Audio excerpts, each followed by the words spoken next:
La révolution qui s'est passée à l'ONU est grave. Oui, les chaînes de télévision françaises en parlent partout. Ça sort, ça parle, ça parle. Qu'est-ce qui se passe? Oh, vous avez vu ce qui s'est passé? Le discours du ministre d'État burkinabé, le discours du ministre des Affaires étrangères et Abdoulaye Diop. Qu'est-ce qui s'est passé? Pourquoi les Africains? Oui, ce discours a fait bouger le monde. Et si vous avez remarqué, c'est après ce discours que M. Emmanuel Macron a fini par prendre la décision intelligente qui est celle de retirer l'ambassadeur de la France au Niger. Mais aussi d'informer que la France va retirer ses militaires au Niger. C'est très bien, parce que Emmanuel Macron enfin devient sage. Et nous devons dire merci à Emmanuel Macron d'avoir enfin réagi comme il se doit. D'avoir enfin réfléchi un minimum pour son propre bien. Car le Niger et la France n'ont pas signé les accords à cause de M. Bazoum et Macron. Le Niger et la France ont existé. Si les accords doivent continuer, ça va continuer, mais dans le respect total et l'intégrité de tous les peuples. La team, il est important de dire à ces chaînes de télévision françaises qui arrivent souvent dans notre continent et commencent à nous désinformer. Il faut le préciser, à nous désinformer. Ils nous donnent les informations qui les plaisent. Ils ne nous donnent jamais de bonnes informations. Que maintenant, nous n'avons plus besoin de vos chaînes pour avoir les véritables informations. Nous avons nos téléphones et les réseaux sociaux et nous pouvons nous-mêmes retransmettre l'information. Et nous savons que les discours du ministre Abdoulaye Diop et du ministre d'État Bassolma Bazier vous a clairement fait mal. Mais on vous pose donc encore la question de savoir, est-ce que ça peut être normal que, arrivé à l'ONU, l'ONU refuse clairement que le Niger prenne la parole? Parce que c'est de ça qu'il est question là, tiens. L'ONU a refusé, c'est-à-dire Antonio Guterres, secrétaire général de l'ONU, a refusé de manière tranquille, quoi, à l'aise, que le Niger ne devait pas prendre la parole. Mais est-ce que l'ONU appartient à un petit conglomérat de présidents qui devait décider sur le sort de tout le monde? Quels sont donc ces pays qui ont décidé avec l'ONU aussi que vraiment, c'est-à-dire que oui, le Niger ne devait pas prendre part à ça. Vous avez pris la décision seul, sans écouter les autres pays. Ça s'appelle un manque de respect, un manque de considération. Et donc moi, je l'ai toujours dit, tous ces pays africains, qu'est-ce que vous faites là-bas? Qu'est-ce qu'on fait à l'ONU si les gens à l'ONU ne nous écoutent jamais? S'ils prennent les décisions sans demander notre avis, il faudra vraiment que notre Union africaine puisse vraiment être une véritable Union africaine, que nous puissions travailler avec elle sans ne plus avoir besoin de l'ONU. S'ils vont toujours prendre des décisions, de refuser que le Niger participe, de refuser que le représentant du Niger parle, et on nous dit que le coup d'État du Niger n'a pas été approuvé. Ce n'est pas vous qui décidez d'approuver un coup d'État ou pas du tout. Si le peuple nigérien, eux, ils ont approuvé le coup d'État, pourquoi vous le refusez? Le peuple est massivement dehors, en train d'accepter de valider le coup d'État. Et voilà pourquoi on s'est posé la question de savoir, est-ce que le combat du Niger est le dernier combat de M. Emmanuel Macron? La team, écoutons ici. Nous avons un invité qui nous explique ce qui s'est réellement passé à l'ONU et pourquoi le Niger n'a pas parlé. Écoutons. Mais avant de développer ces titres, on commence avec la charge du Burkina Faso et du Mali contre l'impérialisme et contre la France. Une prise de parole également au nom du Niger, dont aucun représentant n'a pu s'exprimer à l'Assemblée générale de l'ONU. On écoute les précisions de Philippine de Clermont-Tonnerre. Je m'exprime du haut de cette tribune également au nom de son Excellence le général de brigade Abdourahmane Tchani, président du Conseil national pour la sauvegarde de la patrie, chef de l'État du Niger. Si aucun représentant officiel du Niger n'a été autorisé à prendre la parole à New York pour faire entendre leur voix à l'ONU, les putschistes peuvent compter sur leurs alliés du Sahel, le Mali et le Burkina Faso. Il y a une semaine, ces deux pays ont scellé une alliance de défense avec le Niger, dont le président est toujours séquestré par les militaires. Alors que la CEDEAO menace d'intervenir militairement, Bamako et Ouagadougou mettent en garde. Toute invasion de ce pays constitue une menace directe à la paix et à la sécurité du Mali, mais aussi à la paix et à la sécurité de la région et aura nécessairement des conséquences sérieuses. Nous ne resterons pas les bras croisés. Je lance un appel vibrant et solennel au peuple sénégalais, béninois, nigérian, ghanéen, tchadien, ivoirien, comorien, bissau-guinéen et tous les peuples d'Afrique à se mobiliser davantage dans la fraternité et la solidarité africaine afin d'éviter que les impérialistes mettent le feu au Niger. Un soutien affiché au Niger, assorti d'une diatribe anti-occidentale, dirigée en premier lieu contre la France. Il est regrettable que le même pays, la France, tente et même parfois parvienne malheureusement à instrumentaliser des organisations régionales africaines opposant des pays frères les uns aux autres, uniquement pour ses intérêts géopolitiques, dans une démarche néocoloniale et paternaliste. Dans ces deux pays, théâtre ces 3 dernières années de coup d'État, la France a été contrainte de se retirer. Au Mali, la MINUSMA, la mission de maintien de la paix de l'ONU, a récemment aussi été congédiée. Les deux États mettent en avant la défense de leur souveraineté, qu'elle soit militaire ou économique. Le Burkina Faso liera de façon souveraine ses partenariats avec qui il veut et achètera ses moyens de défense avec qui il veut. Qu'un pays s'appelle Russie, Iran, Turquie, Azerbaïdjan, Cuba, Nicaragua, Corée du Nord, le Burkina Faso y achètera et y vendra librement ses produits sans intermédiaire. Enfin, une mention spéciale a été adressée par Abdoulaye Diop à Moscou. Le représentant malien salue la solidarité et l'engagement fiable de la Russie. Défense de la souveraineté nationale et charge contre l'impérialisme occidental, les relations semblent se dégrader davantage entre les pays de l'Alliance des États du Sahel et la France en particulier. On va analyser tout cela avec Sédik Abba, journaliste et chercheur spécialiste du Sahel. Bonsoir Sédik. Bonsoir. Bonsoir. Alors on va revenir sur l'imbroglio au sujet de la non-prise de parole du Niger à l'Assemblée générale de l'ONU. Niamey a nommément accusé le secrétaire général de l'ONU. Il l'a accusé de perfidie. Qu'est-ce qui s'est passé exactement et qu'est-ce que ça indiquerait du positionnement des Nations Unies? Alors, en principe, il y a une commission d'accréditation des délégations qui se réunit en novembre et qui désigne la délégation qui doit prendre la parole. Dans le cas du Niger, la commission s'était réunie avant le coup d'État du 26 juillet et avait accrédité le régime qui a été renversé. Mais la tradition et la coutume, c'est de permettre au gouvernement qui est en place de prendre la parole. Donc, au regard des textes des Nations Unies, qui a fait l'objet d'ailleurs d'une déclaration des associations des diplomates nigériens à la retraite, il était convenable, ou il était normal que ce soit la délégation du CNSP qui prenne la parole.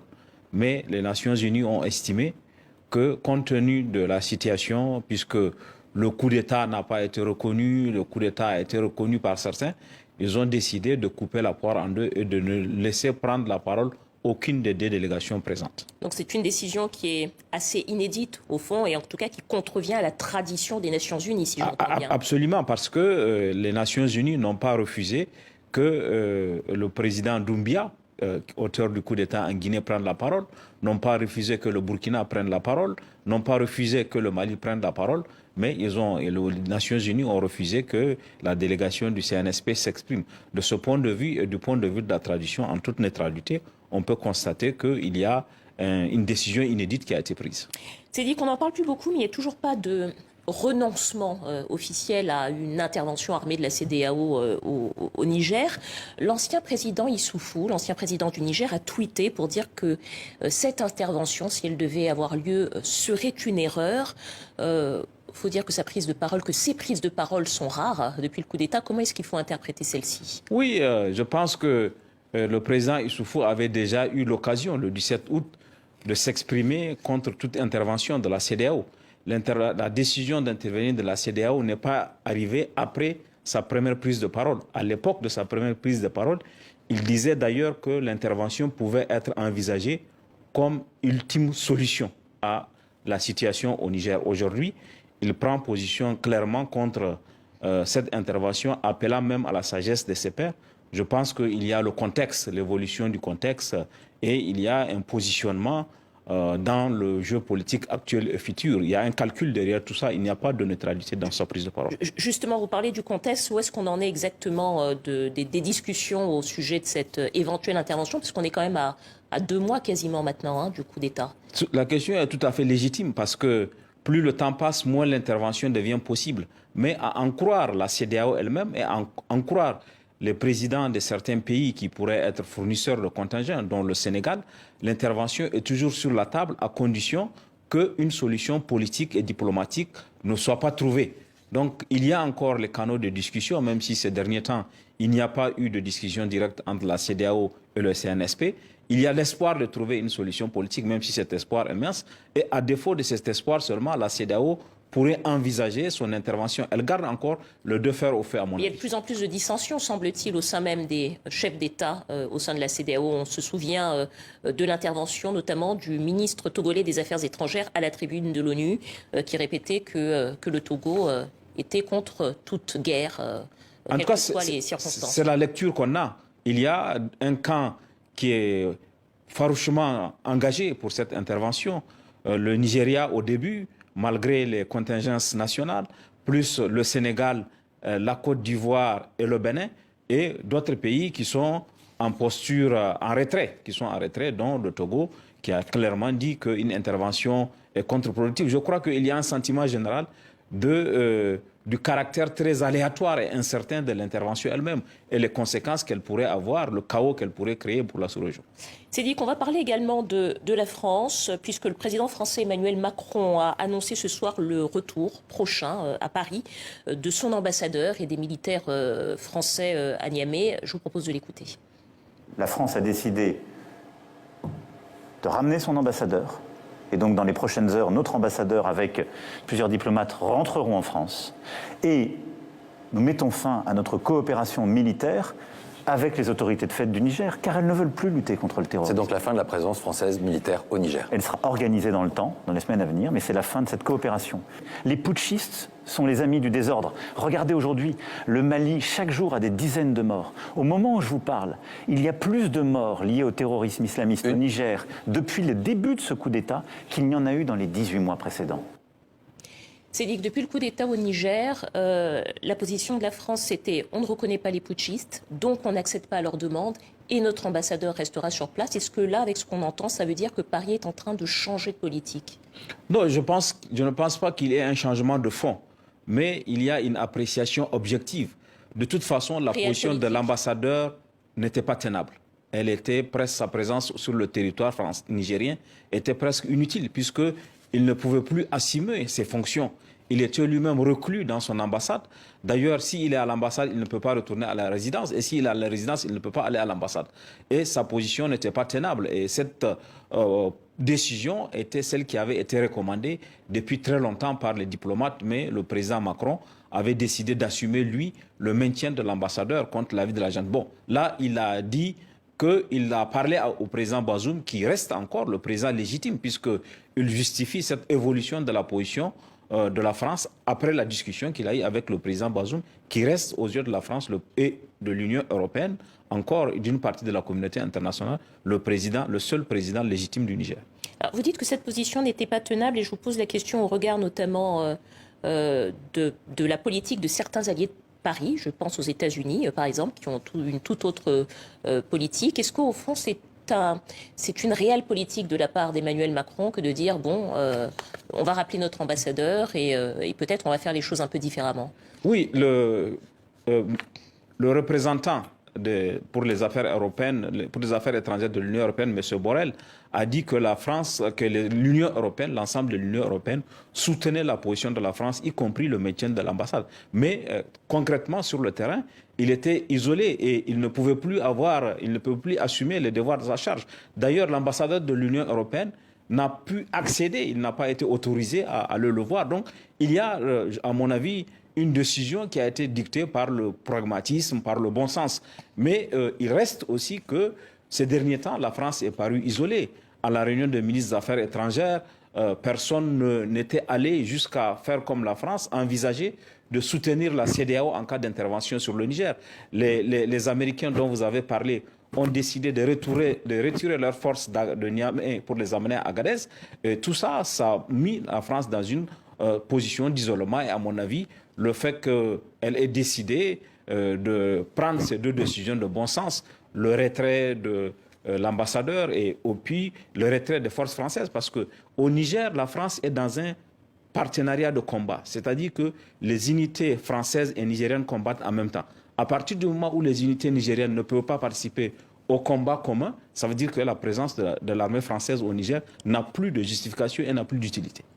Merci beaucoup Sédi Kaba, journaliste, chercheur, spécialiste du son espace aérien aux avions français ou affrétés par la France. Et on attend donc peut-être la réponse des autorités de Niamey à cette interview d'Emmanuel Macron ce soir à Paris. Et puis toujours à propos des prises de parole africaines à l'ONU, celle du Premier ministre nommé par les militaires